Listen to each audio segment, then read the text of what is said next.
शहापूर येथे श्री विठ्ठल रुक्मिणी तसेच संत श्रेष्ठ ज्ञानदेव माऊली यांच्या नूतन मूर्तीची प्राण प्रतिष्ठापना सोहळा भक्तिमय वातावरणात आणि उत्साहात संपन्न झाला। श्री विठ्ठल रुक्मिणी तसेच संत श्रेष्ठ ज्ञानेश्वर माऊली यांच्या नूतन मूर्तीची स्थापना मदनरावजी कारंडे, रवींद्र माने, उदयसिंग पाटील, नितीनजी कोकणे, विठ्ठल चोपडे, भाऊसो आवळे, रणजित जाधव आणि सुनील तेलनाडे यांच्या हस्ते पार पडला। या सोहळ्यासाठी मुख्य पुरोहित म्हणून दिलीप जोशी, अशोक जोशी, चैतन्य जोशी, मंदार फडके आणि महेश पोद्दार यांनी धार्मिक विधी पार पाडले।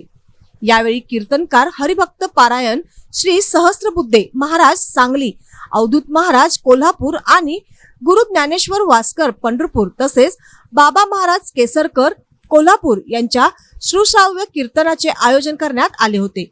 त्यानंतर मंदिर परिसरात भजन, कीर्तन व विविध धार्मिक कार्यक्रम भक्तिभावाने पार पडले। तसेच वारकरी संप्रदाय ट्रस्टच्या वतीने भाविकांसाठी भव्य महाप्रसादाचे आयोजन करण्यात आले होते।